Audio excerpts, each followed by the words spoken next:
Hello and welcome to China on the center stage in Davos. I'm Tian Wei, bringing you this special program of World Insight with Tian Wei here on the side of the World Economic Forum 2018. The U.S. President Donald Trump, for the very first time, delivered his speech at crowds over there at the Congress Hall in the World Economic Forum. He talked about partnerships and friendships without necessarily prescribing to the world a concrete plan as to how to achieve that. Let's listen in as to what he had to say earlier. I believe in America. As President of the United States, I will always put America first, just like the leaders of other countries should put their country first also. But America first does not mean America alone. We support free trade, but it needs to be fair and it needs to be reciprocal, because in the end, unfair trade undermines us all.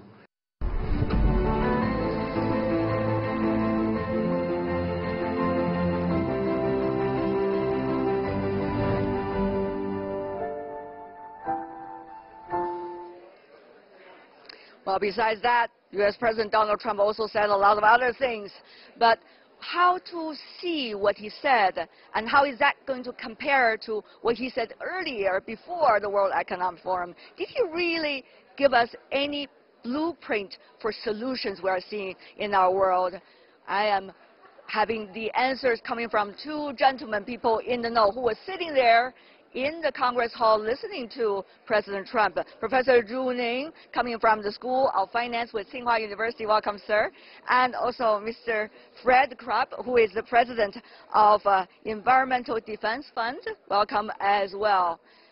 Earlier, we already talked to one another during our live show, but for now, I want to go even more into details. Do you see any sign, Professor Zhu, beginning from you, when it comes to trade? President Trump is in any way referring to China and is in any way prescribing a very different road of trade as to what China believes? I do not think President Trump has changed his ideas a lot. However, he did mention a few things about, he initially said, well, he's going to do a lot of the bilateral negotiations when it comes down to trade. And now I think he's opening up to the possibility of doing more collective and maybe forming a bloc of countries doing collective bargaining. I think that is one big difference. On the other hand, I think, he made it very clear, U.S. first does not mean U.S. alone. So I think he's definitely backing down a little bit from the very, very strong stance he has taken on the U.S. is going to taking on the rest of the world by itself. So I think that is a big shift. But to what extent his real policy is going to change, I think it still really depends, because he still is being very aggressive in terms of the trade relationship between U.S. and many other countries. All right, we're going to come back to you. We're going to come back to you on some of the points related to that. Has the rhetoric really softened? Mr. Krupp, in terms of U.S. whether or not want to work with the international community? Well, one of the biggest issues that all nations need to work together on is climate change. When President Xi came here 1 year ago, climate change was a central part of his speech. This week we've heard one leader after another, Trudeau, Merkel, Macron, all make climate change a very important part of what the world needs to tackle together. I think it was, frankly, an unconscionable omission that the President came here to this gathering of nations and leaders from nations and never mentioned climate change. And unfortunately, it's because back home in the United States, he is moving backward instead of forward. Talking about whether backward or forward, I have another question about trade. So maybe to you, Professor Zhu, he specifically mentioned about TPP, Trans-Pacific Partnership. That is something that he originally did not like at all, and he did not make it a secret that he doesn't. But now he mentioned it, and he also talked about in a way that maybe negotiation could start bilaterally and probably even as a group. How should we understand this? Well, I think based on what I have been reading in the past couple of days, I think Donald Trump has opened up the possibility of the U.S. joining the TPP again after it backs out from the deal. And the argument is, well, he doesn't think the deal that the U.S. was giving when originally joining the TPP was good enough for him. So I think he's opening up the possibility, but he's not saying any specifics. But I think he is becoming more realistic after taking office for a year. He realizes the difficulty in doing everything just by U.S. itself, and he's also recognizing the value and the thoughts or the interests of other countries as well. As to why he realized, if he did, maybe there are questions related to internal politics in a way.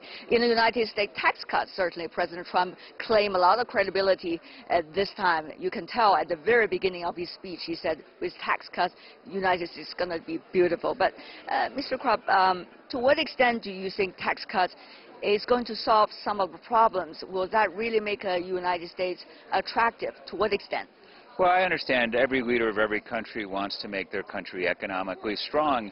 The thing is here, what is hard for me to understand is that it's clear the whole world is demanding clean energy, smart cars, electric cars. These are the technologies of the future.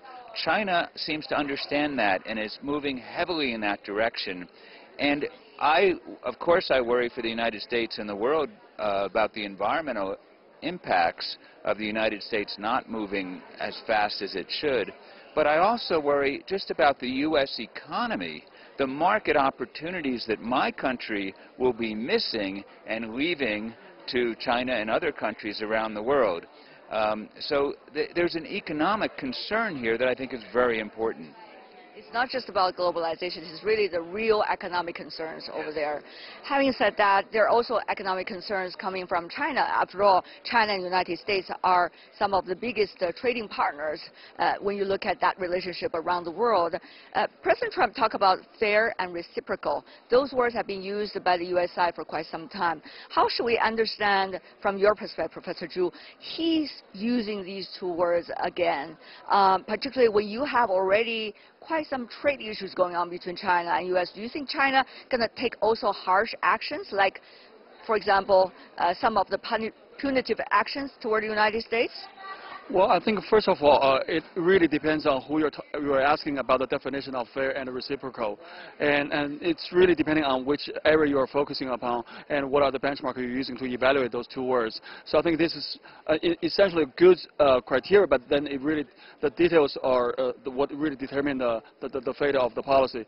And in terms of the tick for tack policy, which people are worried about, I'm a little bit optimistic than most people.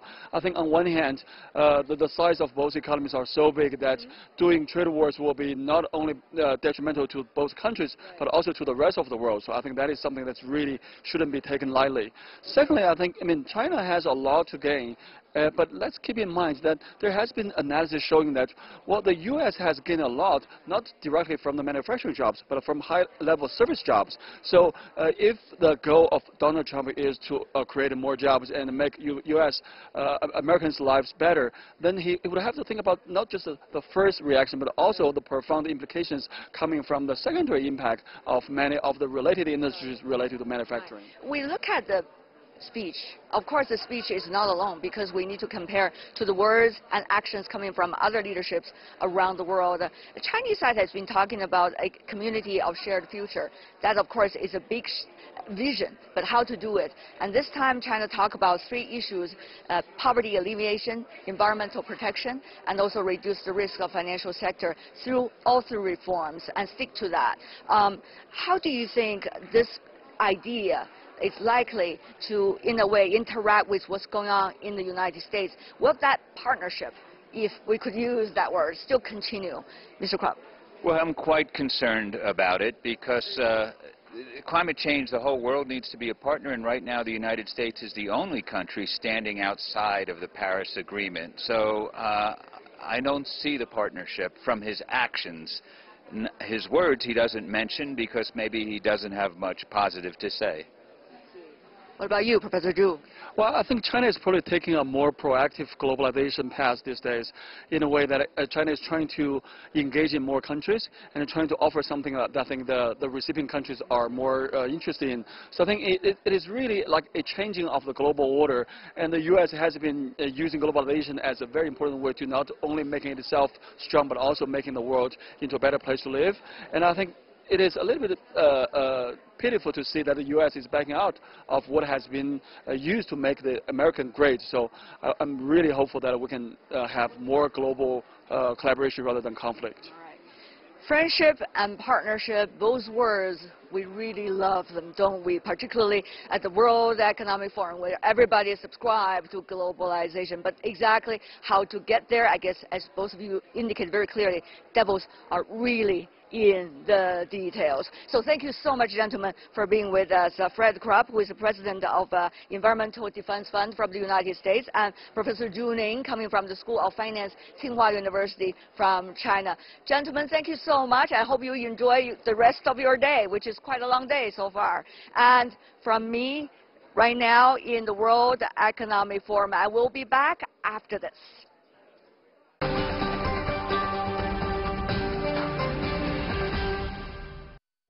You're watching China at Center Stage in Davos, a special program of World Insight coming to you on the site of the World Economic Forum 2018.